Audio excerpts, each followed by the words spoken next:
1961. We're on 1961 of the poster, and this is a great groove, one of my favorites. It's called Turn On Your Love Light by an artist by the name of Bobby Blue Bland, which we learned earlier from Further On Up the Road.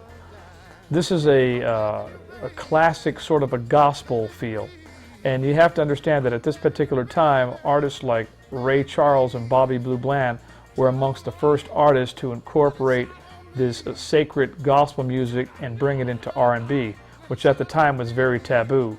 Then around that time, when these grooves became popular, all of a sudden you began to see drum sets entering church for the first time because these gospel grooves became popular. This is, the gospel feel at this time was really, the drums were really mimicking what was happening with the tambourine and hand claps, because that's what you always recognize in gospel music, is that, you don't even need a drum set. You just need to be able to clap on 2 and 4, at least if you go to my church. Anyway, and the tambourine on 2 and 4. No 1 and 3, please. You can't get saved on 1 and 3. It's got to be on 2 and 4. Heaven doesn't know what 1 and 3 is. It only allows you in if you understand 2 and 4. So if you come up there clapping on 1 and 3, you ain't getting in. 2 and 4.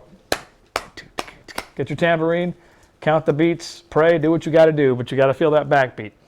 The bell on this tune is super funky. It's played by John Jabbo Starks, who later became James Brown's drummer, but he had some great success with Bobby Blue Bland. This particular tune was a hit in 1961, and there's this cool little drum breakdown in the middle of the tune. It's just awesome. It's this funky bell work. Again, it's between kind of straight 8s and swung, so it's a mixture of both with this really kind of tricky left hand pattern. But this is your great classic sort of gospel feel that became popular after this.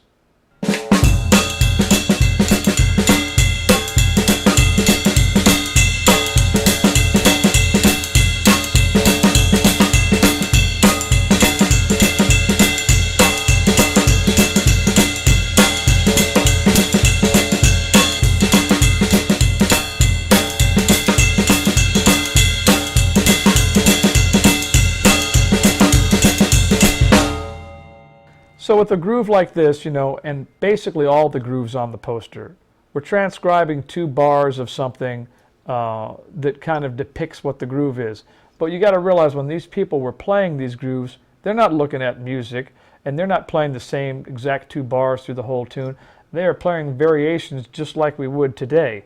Later we go and we transcribe what they're doing because we dig it, but it's changing all over the place. So these beats that we're playing are the basic general gist of the feel, but there's still many subtle little variations and unique spin-offs of this groove, so you have to learn the whole tune and you'll hear all the rest of the different little ghost notes and patterns.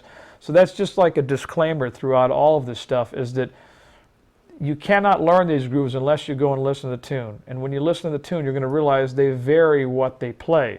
Yes, this is the representative of the 2 most important bars, or, that's capturing the essence, but still, they vary it. And so that you got to know that.